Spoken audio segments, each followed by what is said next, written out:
Muy buenas tardes, bienvenidos un día más a Todo es Geopolítica, bienvenidos al programa en el que les contamos, repasamos y analizamos todo lo que está pasando en el tablero geopolítico con nuevas amenazas por parte de Donald Trump, que habla de una gran armada, dice, mayor que en Venezuela, que se dirige en estos momentos hacia Irán. Vamos a contarles precisamente la primera respuesta por parte de Irán, la misión de Irán ante las Naciones Unidas respondiendo a estas amenazas de Donald Trump en un momento de tensión en Estados Unidos, con el foco puesto en los últimos giros en Minnesota y pendientes también de la respuesta de Europa a Estados Unidos, hablando ya de su propia supervivencia, hablando de las cuestiones de seguridad en un día marcado, como les decimos, por estas amenazas de Trump a Irán. La misión de Irán ante las Naciones Unidas ha respondido este miércoles a las últimas amenazas de Donald Trump, ofreciendo diálogo. Decía la última vez que Estados Unidos se metió en guerras como en Afganistán o en Irak, desperdició más de 7 billones de dólares, perdió más de 7.000 vidas estadounidenses, dice Irán. Estamos dispuestos a dialogar sobre la base de respeto mutuo y los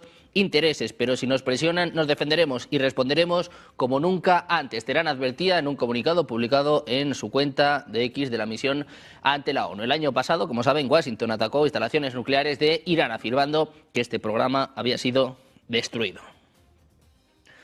Precisamente vamos a contarles que Donald Trump afirmaba hoy de nuevo que hay otra hermosa armada flotando hacia Irán ahora mismo, apenas un día después de que el ejército anunciara el despliegue del portaaviones US Abraham Lincoln. Decía Trump en un mensaje en Truth Social: hay otra armada flotando hermosamente hacia Irán. Es lo que apuntaba el inquilino de la Casa Blanca en un discurso desde Iowa. Esta era su última amenaza hacia Irán.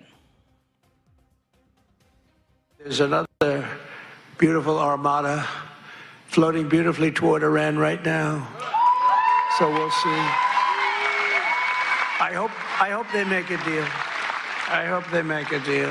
They should have made a deal the first time they'd have a country.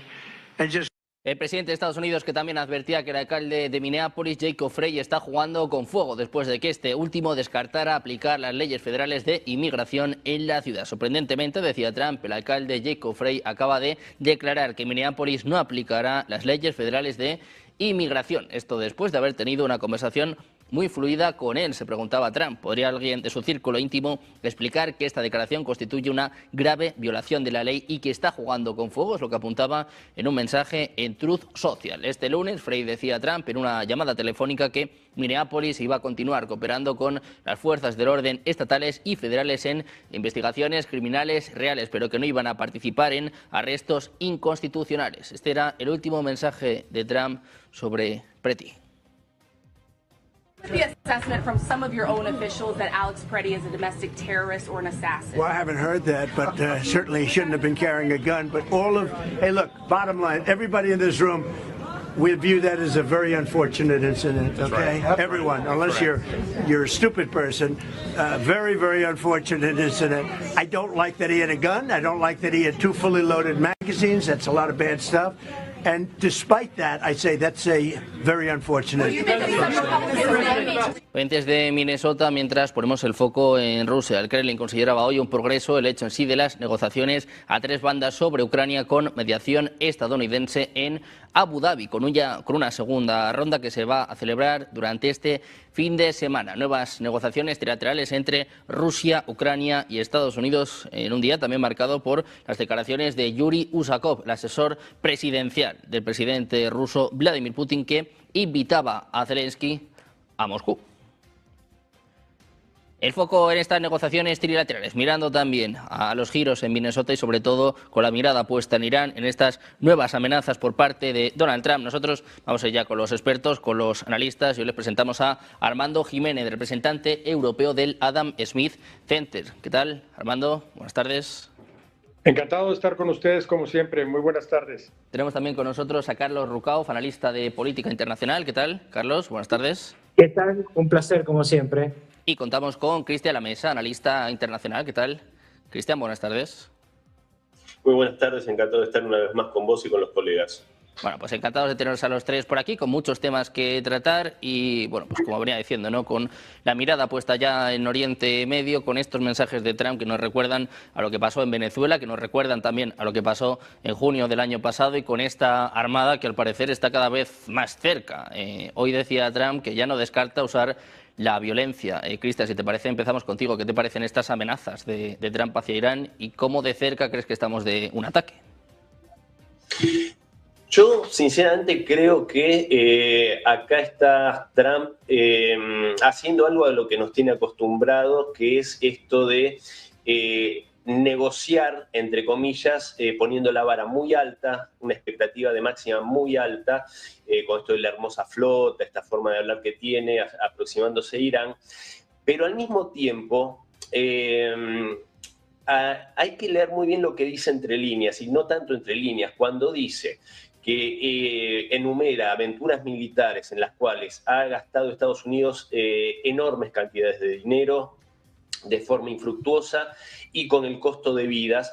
Yo creo que sin duda está extendiendo la mano, con una retórica muy particular, por supuesto, pero está extendiendo la mano hacia una salida que no implique el uso de la fuerza.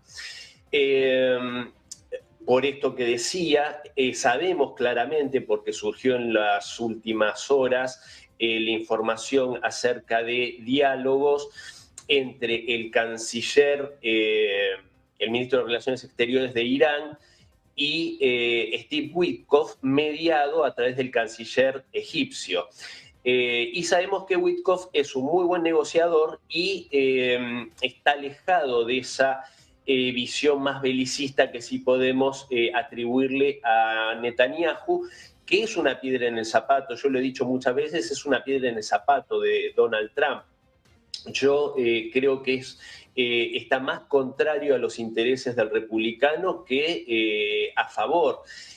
Lo que pasa que también Donald Trump tiene una línea muy delgada en la que trabaja, porque si vemos que un senador nefasto como Lindsey Graham, pero es alguien a quien Donald Trump necesita en el ámbito justamente del Senado, es de lo más absolutamente pro-israelí y pro-sionista, dicho por su propia boca. Y al mismo tiempo tenemos el núcleo duro del MAGA, que tal vez un vocero de esto o alguien que tiene mucho predicamento es Tucker Carlson, y es totalmente contrario a la influencia israelí y particularmente de Netanyahu dentro del gobierno, como algo inclusive humillante. Por declaraciones del mismo Netanyahu diciendo, esto afirmado por Tucker Carlson, que él tenía más predicamento dentro del Congreso de Estados Unidos que el mismo Donald Trump. Entonces yo creo que acá, y con esto voy cerrando, yo no creo que haya una intención de fondo de atacar. Sí hay una retórica que busca amenazar para negociar. Yo creo que a Estados Unidos no le serviría una confrontación armada, porque esto puede buscar dos fines: o buscar que se arme nuevamente una revuelta en Irán, que no creo que vaya a suceder, pero si intentan un ataque al estilo Venezuela no va a ser el mismo resultado con Irán que con Venezuela. Eso Trump lo tiene claro.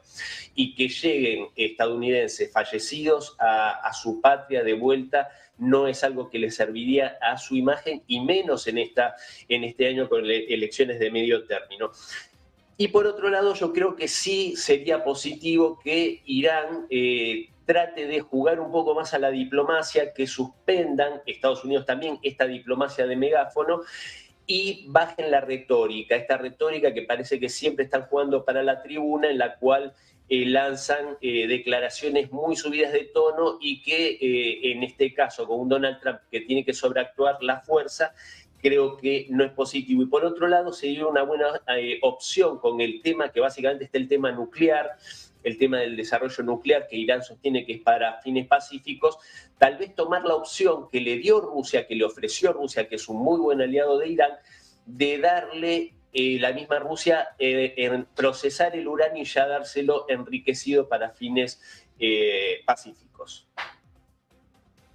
Bueno, pues pendientes de estas tensiones entre Estados Unidos e Irán, vamos a mirar rápidamente una última hora. Axios, hablando de funcionarios de Estados Unidos, apunta en estos momentos a que no hay ningún tipo de negociación. Funcionarios estadounidenses afirman que actualmente no hay negociaciones reales con Irán. Según apunta Axios, algunos países como Arabia Saudita, Turquía y Qatar actúan como intermediarios entre ambas partes. Sin embargo, funcionarios estadounidenses afirman que actualmente no hay negociaciones reales. Hoy mismo el propio Donald Trump hablaba de que el próximo ataque contra Irán sería mucho peor y, bueno, venía a decir que es el momento de que Irán se siente en la mesa de negociaciones. Decía que el tiempo se está terminando.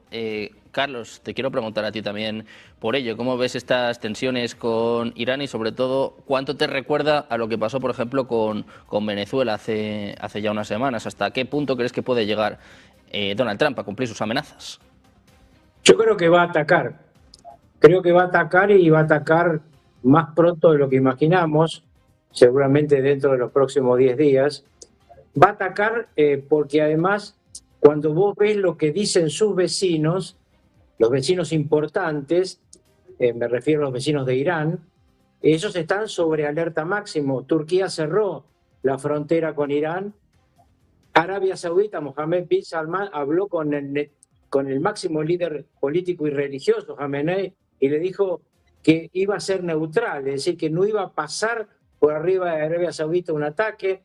Hoy ha hablado el canciller egipcio con el canciller iraní, y la versión que yo tengo es que el canciller egipcio está pidiendo lo mismo que se acaba de pedir recién por el distinguido analista que me precedió. Es decir, bajen ustedes también los decibeles. Mi sensación es que el canciller iraní no tiene atribuciones para hacer lo que le están pidiendo sus socios árabes y sobre todo Egipto.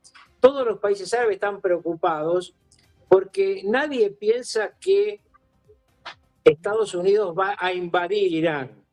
Piensa que van a bombardear Irán y que este bombardeo iraní, este bombardeo norteamericano va a obligar a Irán a reaccionar. De hecho, lo que sabemos es que toda la cúpula iraní ya tiene reemplazante.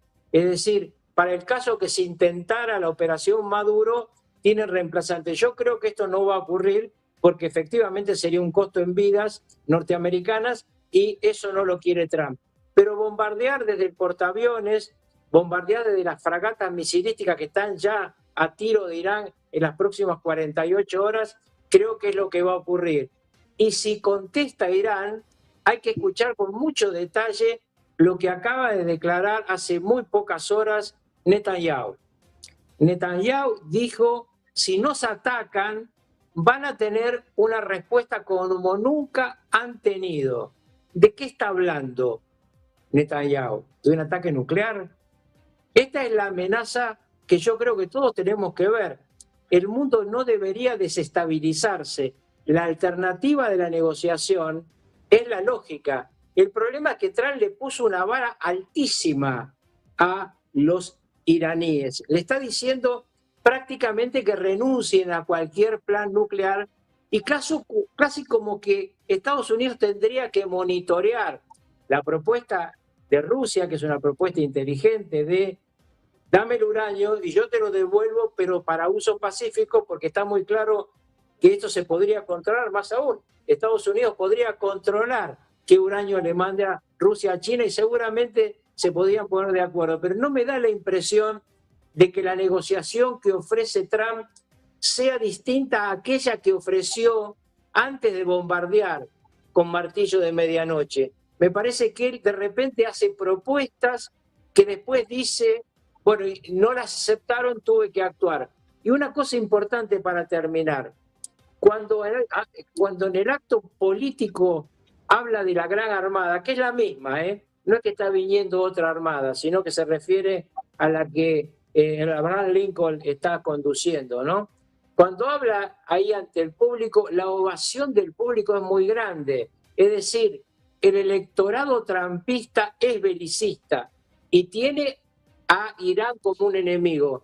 Y nunca nos olvidemos, para hablar de Netanyahu, que 5 veces se reunieron el año pasado Trump y Netanyahu. ¿Alguien conoce a un presidente de los Estados Unidos que se reúna durante un mismo año con el premier de Israel? Solamente Donald Trump. Bueno, pues con el foco puesto en Irán y en Israel, mirando estas amenazas, ¿no?, por parte de Netanyahu, pero con el foco puesto sobre todo en las últimas amenazas del presidente de Estados Unidos, con bueno, también estas dudas, ¿no?, en torno a la Armada. Habría algunos que pensaban, que interpretaban que estos últimos mensajes de Trump estaban apuntando al US Gerald Ford, pensaban que se refería a una nueva Armada. Al parecer, de momento solo se refiere al US Abraham Lincoln. Te quiero preguntar también por ello, Armando, ¿cómo ves la situación en torno a Irán y cómo de cerca crees que estamos de un ataque por parte de Estados Unidos? Bueno, yo tengo un punto medio entre mis dos colegas.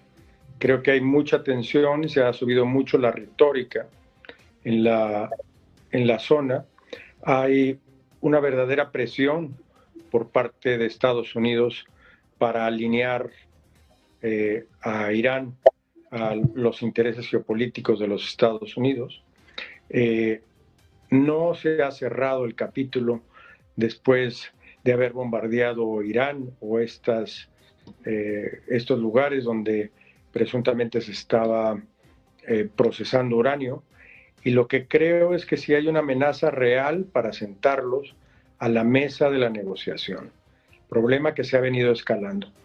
El tema ahí es la reacción ante un bombardeo que puede generar y el tipo de personas que podrían ser resultadas heridas que puede generar con los diferentes pueblos musulmanes, ¿no? De ahí la preocupación de Egipto, de Qatar y de la misma Arabia Saudita, que es su enemigo tradicional y que se está buscando en estos momentos ser un punto de negociación. Yo me inclino más a la propuesta de Christian, que no va a haber un ataque como tal, sino es una amenaza para centrar a los actores a negociar. Pero también creo que el presidente Trump tiene esta idea de que sus incursiones quirúrgicas o estratégicas pueden hacer la diferencia.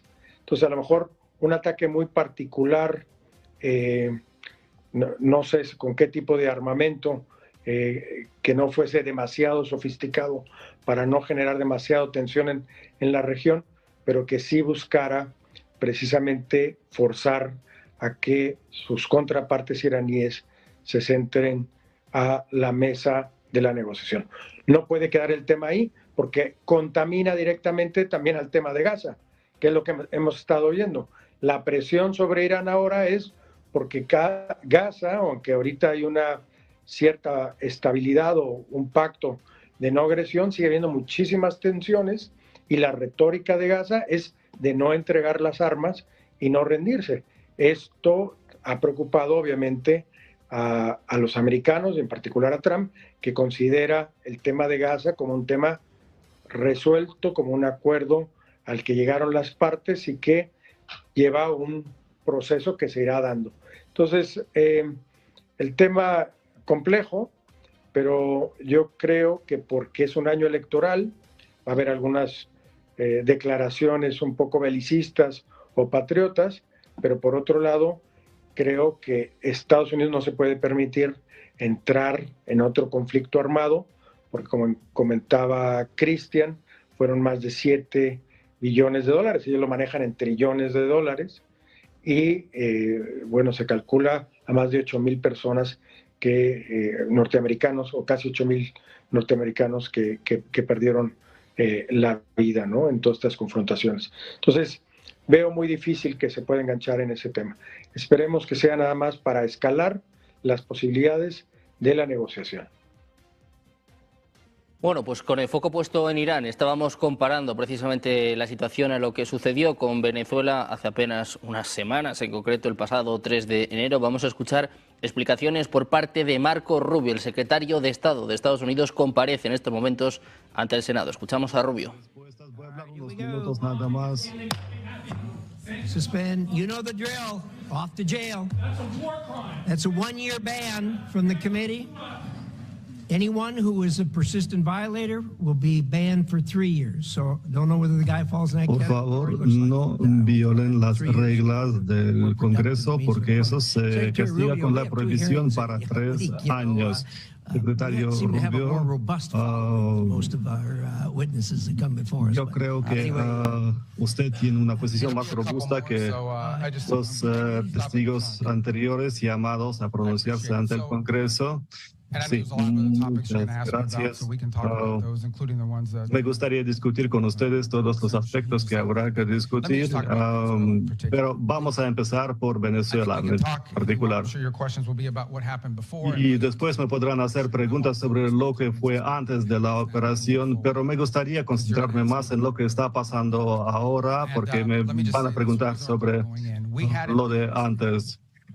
Y quiero decirles que nosotros tenemos nuestro hemisferio y en nuestro hemisferio había un régimen controlado por persona acusada de narcotráfico y que fue apoyada por nuestros adversarios en el mundo. Y para Irán, por ejemplo, fue el socio principal. Para Rusia fue base más importante de operaciones en nuestro hemisferio. También estaba Cuba, estaba Nicaragua. En cuanto a China, China recibía crudo con un descuento enorme de $20 de Venezuela. Iban ahorrando en el crudo del pueblo de Venezuela que fue entregado a los chinos con un descuento de $20 por barril. Así que teníamos a los 3 de nuestros oponentes más importantes en el mundo operando en nuestro hemisferio cerca de nosotros y también un régimen que apoyaba narcotráficos y cooperaba con FARC, con ILN y con otras organizaciones de narcotráfico que utilizaban el territorio nacional de Venezuela. Fue un riesgo estratégico enorme para Estados Unidos y no fue en otro mundo, no fue en otro continente, fue en el hemisferio donde vivimos nosotros. Eso tenía un impacto dramático en nosotros y también pasa algo pasado en Colombia. Tenía efecto negativo en Colombia, en la cuenca del Caribe, y había que hacer algo, emprender pasos, y como ya se lo he dicho, teníamos 3 objetivos aquí, y nosotros queríamos alcanzar la fase de transición para tener una Venezuela amigable, que prosperaba. Ellos puedan tener elecciones, porque en su caso la oposición no puede tener acceso a la televisión, no puede estar en el boletín porque el gobierno no le da posibilidad de elecciones honestas. Pues eso había que ofrecerles, pero no podemos alcanzarlo en 3 semanas. Nuestro objetivo número 1 fue la estabilidad. Después de... Pendientes de Marco Rubio, el secretario de Estado de Estados Unidos, hablando sobre la situación en Venezuela, está diciendo literalmente que han tenido un régimen dirigido por un narcotraficante acusado en su propio hemisferio. Dice que la situación era insoportable y que debía abordarse. Ya se ha abordado. Este era uno de los primeros mensajes de Marco Rubio, que por cierto vivía hace apenas unos segundos este momento que están viendo en sus pantallas. Justo antes de empezar su discurso ante el Senado, ha visto cómo, como están viendo en sus pantallas, entraban a interrumpir su discurso. Dice Marco Rubio: queremos una transición pacífica en Venezuela. Dice que ya se ha abordado este problema de raíz, pero como ven, pues no todo el mundo está de acuerdo. En este caso han interrumpido este discurso de Marco Rubio. Muy atentos a esta comparecencia, pueden seguirla íntegra en nuestro canal de YouTube en paralelo. Nosotros pendientes de Rubio, pero vamos a mirar también a Estados Unidos, vamos a mirar a la tensión en torno a Minnesota con un Donald Trump que hoy volvió a amenazar a su alcalde, a Jacob Frey. Decía que están jugando con fuego. Las elecciones de medio término están apenas unos meses, se esperan para noviembre. Cristian, te quiero preguntar por ello, ¿qué coste le puede suponer a Donald Trump, pues toda esta tensión, estos episodios que se están viviendo en las últimas semanas en Minnesota, pero que se pueden extrapolar también a otras ciudades? Sí, a ver, hace un tiempo hablábamos que este año y este periodo va a ser central porque se juegan muchas cosas, Donald Trump, en el terreno internacional y en el interno. Y estos escollos, algo que decía Carlos en el bloque anterior sobre la frecuencia de las visitas de Netanyahu me hizo acordar una frase interesante que dice que tenés que tener a tus amigos cerca y a tus enemigos aún más cerca. Pero bueno, dicho esto, yo creo que a lo interno de Estados Unidos Donald Trump se está jugando una carta muy delicada porque yo creo que si bien hay diferentes teorías, algunas de ellas incluso marcan que estos exabruptos groseros por parte del ICE o del ICE, como le quieran llamar, buscarían, no serían casuales, sino que estarían buscando llevar a un extremo la situación, tal vez para suspender las elecciones de medio término. Me parecen un poco demasiado conspirativas. Pero sí, la situación de división interna en el país es muy grave, es muy seria. Yo creo que si bien hace mucho tiempo que se percibe que hay una especie de guerra civil larvada dentro de los Estados Unidos, hoy tal vez el caldo de cultivo está llegando a un punto bastante sensible. ¿Por qué? Porque para que haya una guerra civil, obviamente que tienen que haber bandos armados enfrentados, específicamente en el ejército, lo que son las Fuerzas Armadas, ¿no? Y esa división se está dando dentro de las Fuerzas Armadas. Recordemos esa reunión que hizo del generalato, el almirantazgo, casi al principio de su mandato, Donald Trump, en el cual yo creo que buscaba afianzar su autoridad. Esta reunión fue llevada adelante también por Pete Hegseth y hubo mucho descontento por parte de gran parte del generalato, incluso la carencia de aplausos, muchos signos muy concretos. En el mundo de la inteligencia también se sabe que hay una división grande en este sentido. Entonces yo creo que ahí está caminando por una línea muy sensible en la cual tiene que tomar medidas muy espectaculares también para lograr un impulso y un impacto en las elecciones de medio término. Siempre las elecciones en este sentido son un poco más flojas, por decirlo de un modo coloquial. Y yo creo que sinceramente no le ayuda en nada, al contrario, este incidente en el cual se asesinó a este enfermero, Alex Pretty. Los que pudimos ver las imágenes, el video es muy escalofriante porque prácticamente lo fusilan de espaldas en el piso. Se dice que llevaba un arma, eso también puede marcar una situación bastante de esto que hablaba, ¿no? Esta situación volátil, porque ir con un arma a una situación así, a pesar de que tuviese portación, lo dijeron las autoridades policiales de Minneapolis, pero me parece que es una decisión desafortunada, que por supuesto no justifica que lo hubiesen fusilado de ese modo, porque no estaba empuñando el arma. Y en esa situación hablan de terrorismo interno. Yo creo que se está tensando la cuerda demasiado. Aparte, si hablamos de terrorismo interno, en ese caso, ¿qué deberíamos decir de las protestas que hubieron en Irán, donde pudimos ver imágenes de gente con el rostro tapado disparando con escopetas a la multitud y a la policía, como hacen habitualmente en estas revoluciones de color? Entonces yo creo que ese es el problema que se está enfrentando, y con esto cierro, que tal vez, porque si bien están estos excesos violentos que no se pueden justificar, también sabemos positivamente que gente como George Soros y otros intereses globalistas están fogoneando y están financiando estas revueltas, estas protestas dentro de Estados Unidos, esta especie de revolución de color. Así que en ese sentido esto puede explicar un poco esta última hora en la cual parecería que Donald Trump quiere bajarle un poco los decibeles a esta cuestión, que creo que se le puede ir de las manos.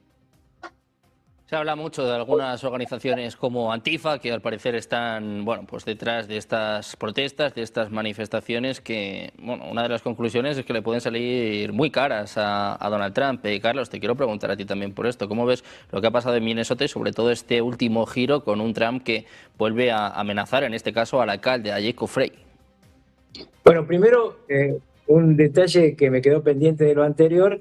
Si Estados Unidos va a bombardear algo en Irán, lo primero que hay que mirar es Hormuz.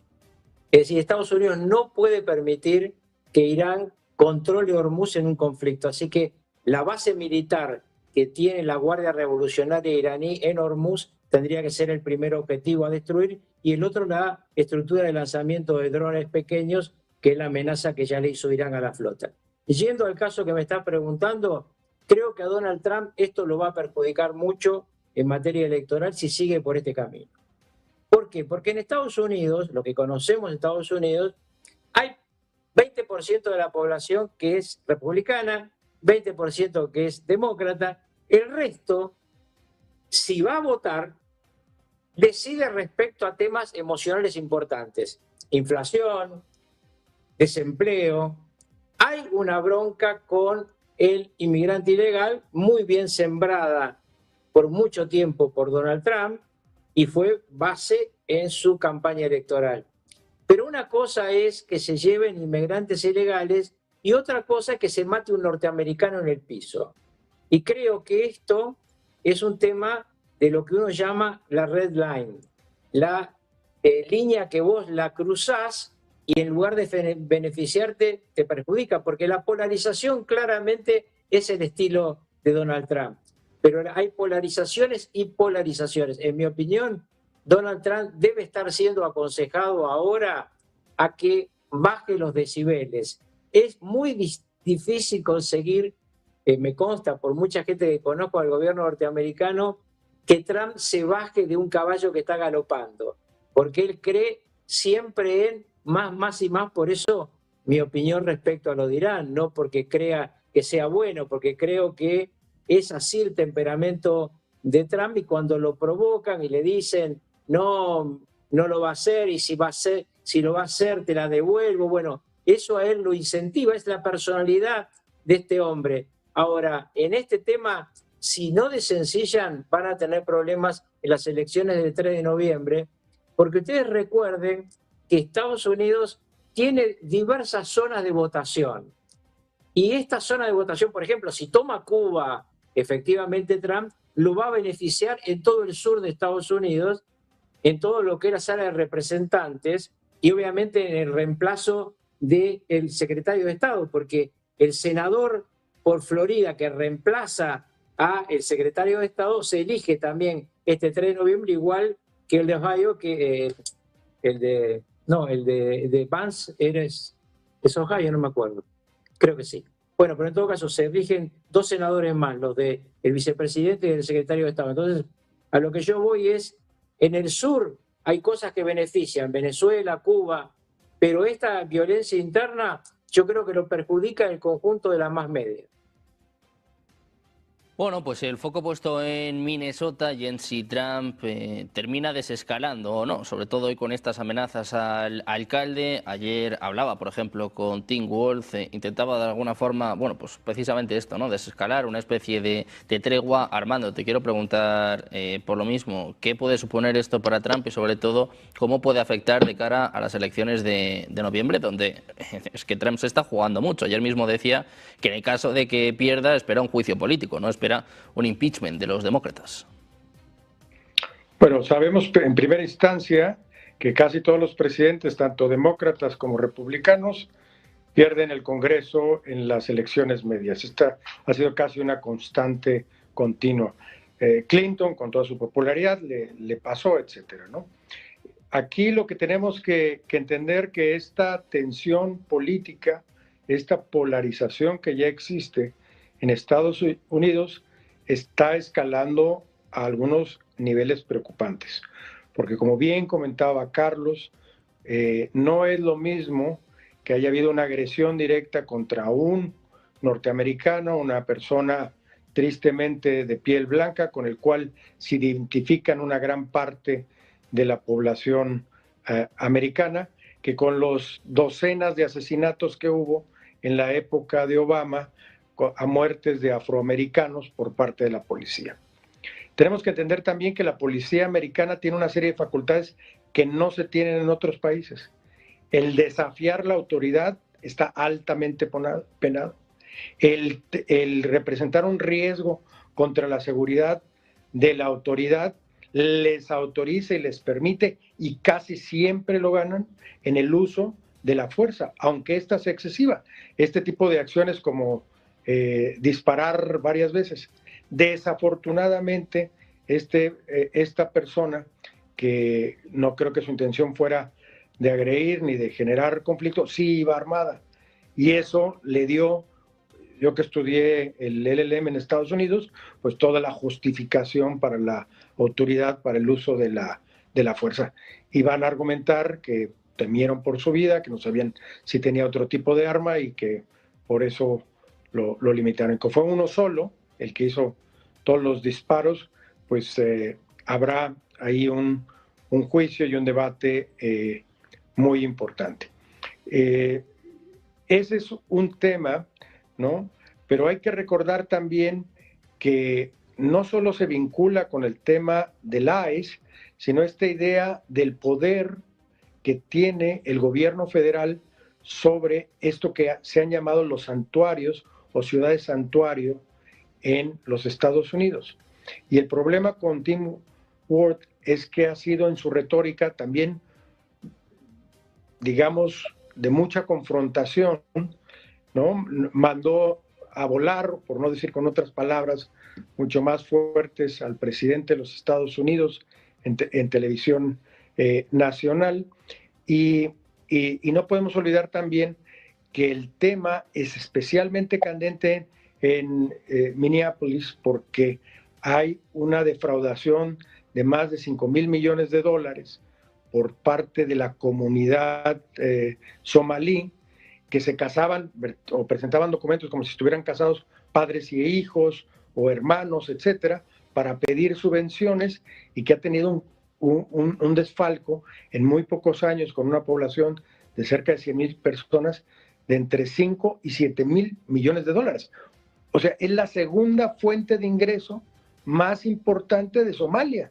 O sea, es cantidades impensables. Entonces, esto genera todavía más tensiones, obviamente, entre el Partido Republicano, el Partido Demócrata y sus representantes en cada lado. Uno, Trump señalando esta corrupción, estos abusos, esta inmigración que perjudica al americano común y corriente, no nada más en empleo, sino en subvenciones y en apoyos. Y por otro lado, los demócratas defendiendo a esta comunidad que no cuenta con sus papeles, que no está legalizada y que han formado este tipo de santuarios donde le exigen la salida al ICE o a la autoridad para que no esté deteniendo a personas en las calles o en las fábricas o en los colegios.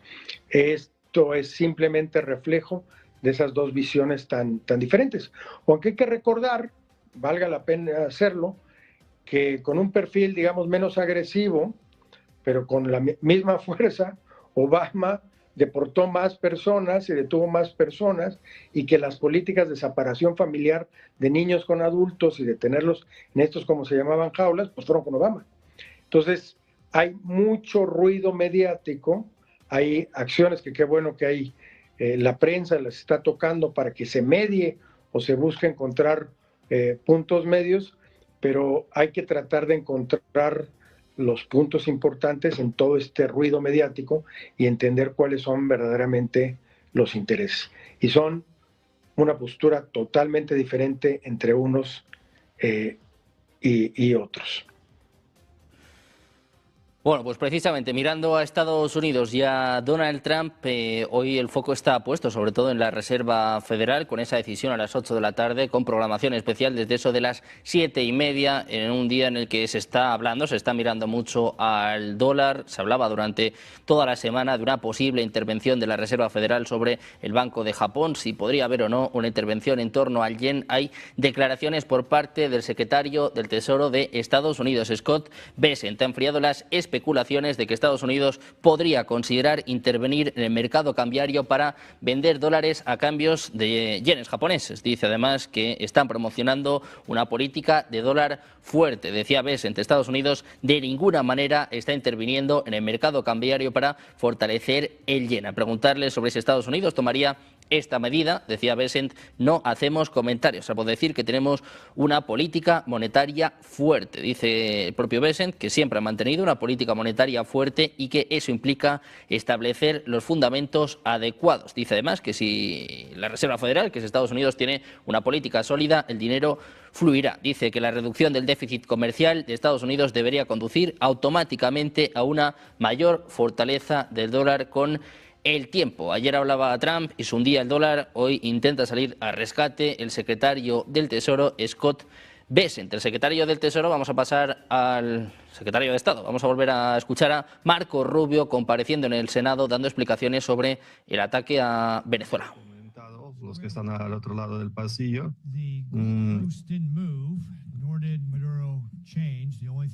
Ya han tocado el tema de presidente Maduro, de cambio del régimen, sí, coincidimos en que es algo que había que realizar, y la operación militar es una operación que se quedará en la historia por su implementación perfecta, y me gustaría hacerle unas preguntas de sí o no respuesta. Yo sé que no le gusta, pero por favor, sí, vamos a ver. Adelante. En cuanto a Nicolás Maduro, el premio por su cabeza está presente, ¿no? Sí, y está desde los tiempos de Biden, ¿no? Sí, y a pesar de este premio por la cabeza de Maduro, Maduro seguía en el poder. Y seguía con el narcotráfico. Y fue la operación militar, una operación de aplicación de la ley apoyada por los militares. Sí, fue. Porque ha habido también acusación contra la esposa de Maduro, que fue capturada. Sí. None of ours, right? Has there largely been a broad support across Latin America? Y Yes. Ha habido el apoyo general en América Latina de la operación contra Maduro, sí. Yes, and Venezuela too. Maduro sigue en custodia, sí. También controlamos lo que está pasando en Venezuela. Yo entiendo que usted va a escuchar distintos puntos de vista durante esta sesión, pero yo quiero felicitarle con la intervención. Desde Marco Rubio, el secretario de Estado de Estados Unidos, que sale al paso, ayuda a Delcy Rodríguez, dice, bueno, que por lo menos ella no está imputada, al contrario de Nicolás Maduro. Decía también hace apenas unos minutos que era imposible llegar a un acuerdo con el expresidente de Venezuela. Muy pendientes de Marco Rubio y de su comparecencia ante el Senado. Pueden seguirla íntegra en nuestro canal de YouTube. En paralelo, nosotros vamos a mirar también a Europa en estos momentos de tensión sobre Groenlandia, con un Donald Trump que humilla y así también a los líderes europeos. Hoy ha salido al paso Kaja Kallas. Dice, bueno, pues que Europa debe buscar su supervivencia, que debe buscar nuevos aliados. Krista, si te parece, empezamos contigo. ¿Cómo ves bueno, pues la posición en la que se encuentra Europa y también qué tiene que hacer ante estas acometidas prácticamente constantes, ¿no?, por parte de Trump? A ver, Europa está corriendo como un pollo sin cabeza, sin rumbo, no sabe para dónde agarrar. Yo en algún momento decía hace tiempo en el periodo Biden que yo veía a las élites políticas europeas como ancianas meretrices explotadas por un proxeneta senil. Bueno, ahora el proxeneta las abandonó, quedaron a la deriva y sinceramente no saben qué hacer. Yo creo que eso se veía venir. Yo creo que también eso se vio reflejado en el apoyo abierto que le dieron a la candidatura de Kamala Harris muchos de estos globalistas europeos, muchos de estos gobiernos. Y evidentemente ya tenían un enfrentamiento enconado con Trump, eso lo incrementó, por supuesto. Trump es un tipo que yo creo que debe tener una libreta negra donde anota nombres y obviamente muchos de estos europeos están en esa libreta. Y obviamente, como vos dijiste muy claramente, Sergio, los humilla todos los días que puede los humilla, lo disfruta mucho, a Macron con sus anteojos oscuros, cualquier ocasión es buena. Y yo creo que ya con Groenlandia es como que se terminaron de dar cuenta que este Donald Trump es otra cosa, es otro personaje disruptivo, es la anomalía en el sistema.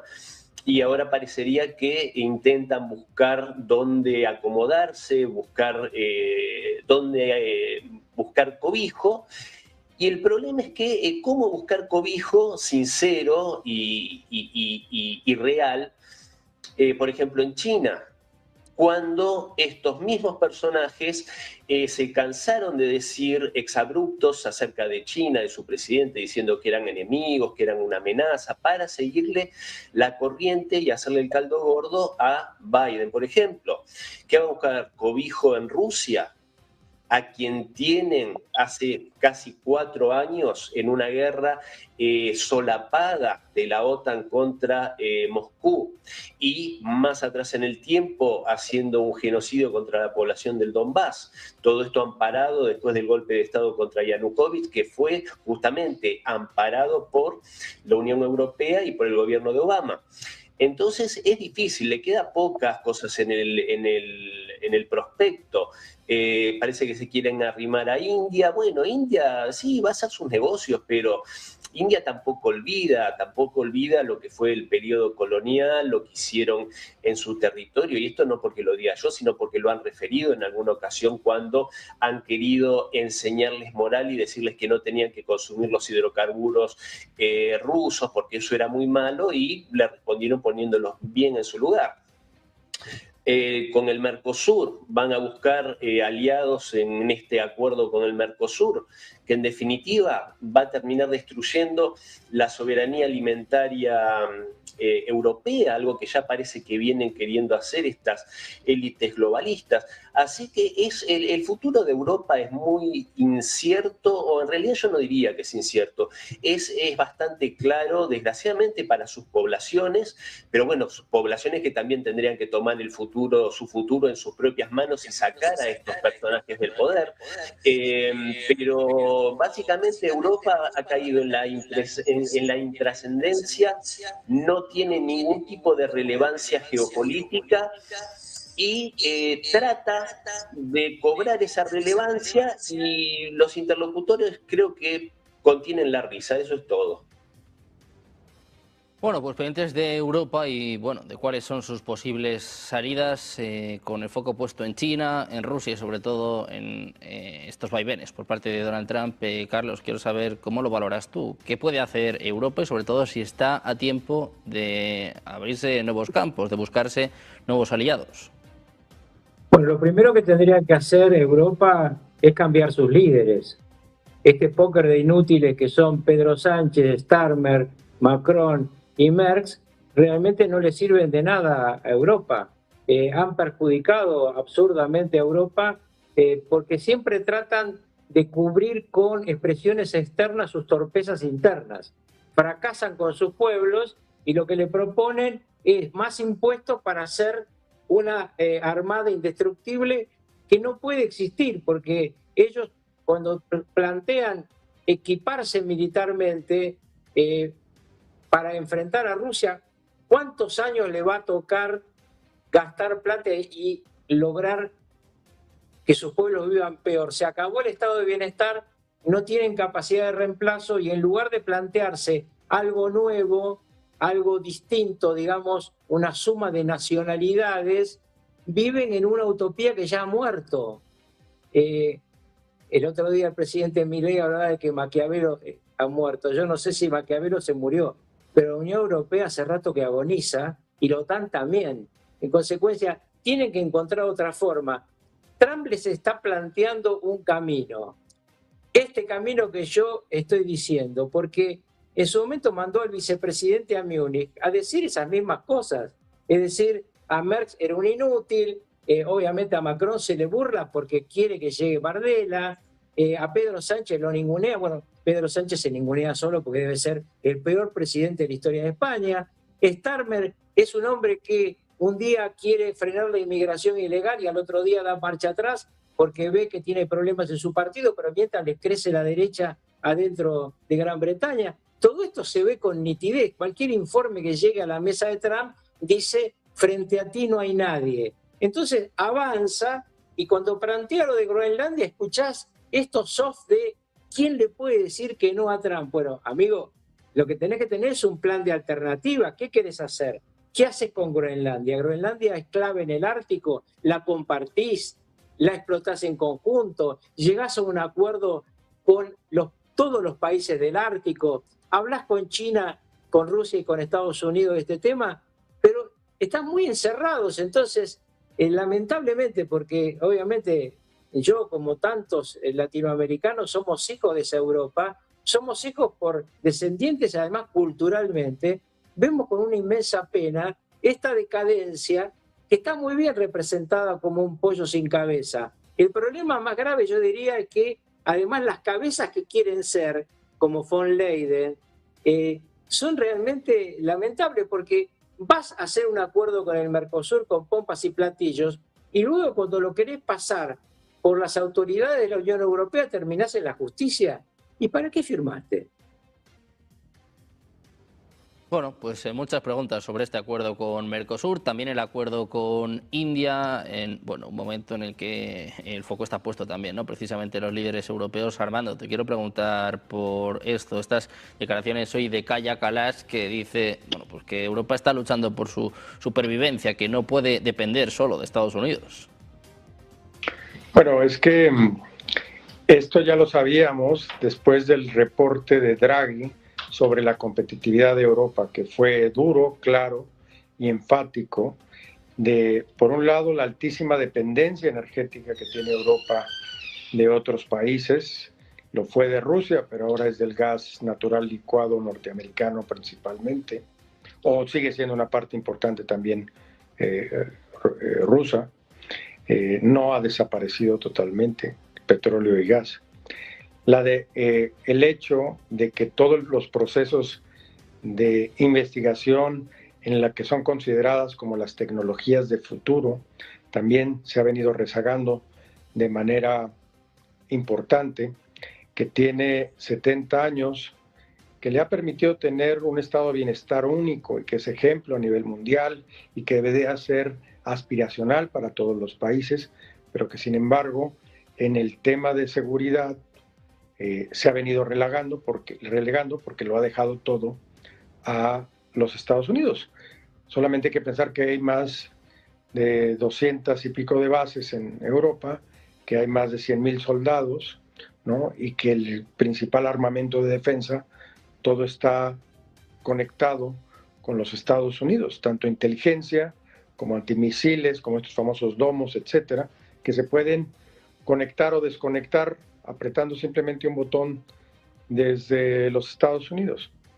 En ese sentido, yo coincido totalmente con Carlos, que el problema de Europa principal no nada más es estos rezagos y esta dependencia, que ahora, como también comentaba Cristian, va hasta el tema de productos alimenticios, sino el grandísimo riesgo que representa tener a los liderazgos que buscan tapar sus deficiencias y conflictos internos, su falta de arraigo y control político en sus naciones, queriendo tener una voz de confrontación, de presencia frente a los Estados Unidos. Esto lo único que ha hecho es distanciar cada vez más, y la idea de la alianza, no solamente militar en la OTAN, sino económica y ideológica entre Europa y Estados Unidos, se está tensionando de más. Y si el discurso continúa en esta forma, hay que reconocer que Trump es congruente con lo que dice, que a lo mejor su estilo no es el que más gusta, pero que es un negociador nato. Aquí los más de, 900 años, al menos 500 años de diplomacia europea, francesa, española, británica, deberían de ponerse verdaderamente en uso para poder solventar este estilo de negociación que, si es bien duro, siempre busca encontrar puntos de acuerdo. Hay que reconocer que Estados Unidos va a querer tener una posición de ventaja siempre, pero es una realidad con la que hay que tratar de negociar. Y luego hay este doble discurso. Tú dices que es tu aliado y lo apoyas, pero el presidente francés ha estado varias veces en Francia, el presidente español ha ido más que todos los presidentes españoles en los 40 años más de 40 años de democracia. Entonces, no hay una definición clara de dónde están verdaderamente las alianzas. La parte industrial también depende en gran medida de China. Entonces, es un continente altamente dependiente que además va a gastar su dinero, un dinero que se necesita para mantener el estilo y calidad de vida de los europeos, en armamento, en un armamento que cuesta carísimo. Solamente a mí me da risa cuando hablan de desarrollo de armas nucleares en diferentes países. No tienen ni idea de lo que significa eso en costos para una nación. Y lo más importante, que se tiene que estar renovando con mucha continuidad. Es tan grave, es tan complicado que las supernaciones, Rusia y Estados Unidos, han estado buscando desde el SALT 1, el SALT 2, desde hace más de 4 décadas, acuerdos para disminuir, no por la amenaza, sino por el costo económico que representa tener esos niveles de lo que le llaman ellos el deterrence, o el detener al otro teniendo capacidades nucleares importantes. Y Europa quiere entrar a ese juego muy tarde, desestructurada, donde hay riesgos para la propia cohesión y donde falta liderazgo político y falta muchísima diplomacia. Trump es uno, pero podrán aparecer otras figuras en el futuro con una retórica más dura, y se necesitará que Europa, que ha aprendido mucho del sufrimiento de guerras, aproveche eso para poder lidiar, como lo hizo en su momento el famoso Churchill, ¿no?, en Yalta, negociando con los dos grandes bloques y encontrando una posición que le permitiera sobrevivir y mantener lo más posible, que no lo logró, la idea del imperio británico. Esperemos que no sigamos la misma historia que le pasó a Inglaterra, y esperemos que haya mejores diplomáticos y mejores líderes en Europa. Con el foco puesto en Europa, mirando en los próximos minutos precisamente a Donald Trump, también con el foco puesto en Marco Rubio, compareciendo ahora mismo ante el Senado. Nosotros nos quedamos sin tiempo de más. Muchísimas gracias a los tres, Armando, Carlos, Cristian, placer teneros por aquí. Muchísimas gracias. Buena tarde. Buen día. Muchísimas gracias. Nosotros que vamos a hacer una pequeña pausa, unos minutos, enseguida les contamos el cierre de los mercados en Europa. Escuchamos también a Donald Trump, a Marco Rubio. No se vayan, enseguida la información en Negocios Televisión.